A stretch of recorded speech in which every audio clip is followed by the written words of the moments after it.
জুলাই আন্দোলনে মূল ভূমিকা ছিল তারেক রহমানের, এমন মন্তব্য করলেন বিএনপি নেতা টিটু।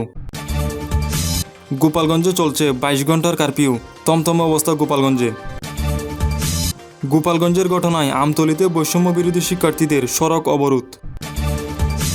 এনসিপি নেতাদের উপর হামলার প্রতিবাদে ঢাকা মাওয়া মহাসড়ক অবরোধ। গোপালগঞ্জের হামলা ও সংঘর্ষের ঘটনায় এই পর্যন্ত আটক 14 জন। এতক্ষণ শুনছেন সংবাদ শিরোনাম, এখন জানুন বিস্তারিত।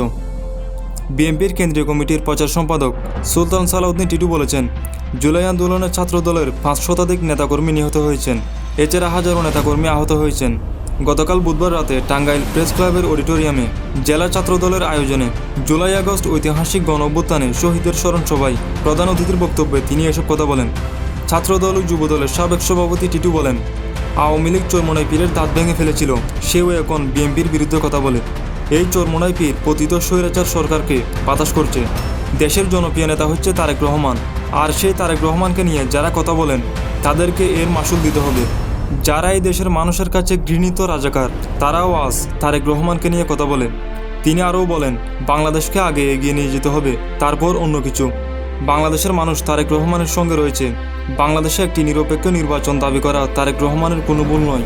আপনারা আগে নির্বাচন দিন, দেখবেন জনগণ বিএনপিকে বেছে নেবে। শেখ হাসিনা যেমন নির্বাচন দিতে ভয় পেত, ঠিক আপনারাও নির্বাচন দিতে ভয় পাচ্ছেন। বিএনপি একমাত্র দল যারা জোর করে ভোট নেয়নি।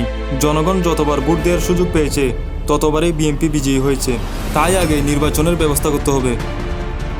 গোপালগঞ্জে এনসিপির সমাবেশকে কেন্দ্র করে দিনভর সংঘর্ষে গোপালগঞ্জে এখন থমথমে অবস্থা বিরাজ করছে। প্রশাসনের ডাকা 24 ঘন্টা কারফিউ চলছে বর্তমানে। গতকাল এনসিপির সমাবেশকে কেন্দ্র করে পুলিশ ও এনসিপি নেতাকর্মীদের সঙ্গে দিনভর আওয়ামী লীগ ও ছাত্রলীগ নেতাকর্মীদের সংঘর্ষ হয়। এই ঘটনায় 4 জন গুলিবদ্ধ হয়ে মারা যায়। পরিস্থিতি স্বাভাবিক করতে বুধবার রাত 8টা থেকে আজ বৃহস্পতিবার সন্ধ্যা 6টা পর্যন্ত কারফিউ দেওয়া হয়। কারফিউ থাকলেও দিনমজুর ও খেটে খাওয়া মানুষ রাস্তায় বের হয়েছে। গোপালগঞ্জে এনসিপি নেতাদের সাথে সংঘর্ষ, নেতাকর্মীদের বহনকারী গাড়িবহরে হামলার প্রতিবাদে সড়কে টায়ার জ্বালিয়ে ও গাছ ফেলে আমতলী ঢাকা কুয়াকাটা আঞ্চলিক মহাসড়ক 2 ঘন্টার জন্য অবরোধ করে রাখে বরগুনার আমতলী বৈষম্য বিরোধী ছাত্র প্রতিনিধিরা। বিকাল 4টা থেকে 6টা পর্যন্ত এই সড়কটি অবরোধ করে রেখে বিক্ষোভ চালিয়ে যায় তারা। গোপালগঞ্জের সংঘর্ষের পর বৈষম্য বিরোধী কেন্দ্রীয় ছাত্র প্রতিনিধি মোহাম্মদ আবদুল্লাহ তার নিজস্ব ফেসবুক পেজে আমতলী ঢাকা কুয়াকাটা মহাসড়ক অবরোধের ডাক দেয়। এর পরবর্তীতে স্থায়ী প্রতিনিধিরা এই সড়কটি অবরোধ করে। এই সড়কটি অবরোধের কারণে ঢাকা থেকে চলমান বিভিন্ন গাড়ি আটকা পড়ে। পরবর্তীতে আমতলী থানা পুলিশ খবর পেয়ে ঘটনাস্থলে উপস্থিত হয় এবং বৈষম্য বিরোধী শিক্ষার্থীদের অনুরোধের পর তারা সড়ক থেকে তাদের অবরোধ প্রত্যাহার করে নেয়।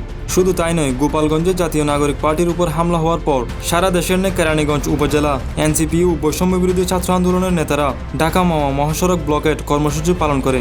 বিক্ষোভকারীরা এনসিপি নেতাদের উপর হামলার নিন্দা ও প্রতিবাদ জানিয়ে বিভিন্ন ধরনের স্লোগান দেয়। কেন্দ্রীয় নেতাদের হামলার ঘটনায় আইনশৃঙ্খলা বাহিনী শুরুতে নিষ্ক্রিয় ছিল বলে অভিযোগ করেন তারা।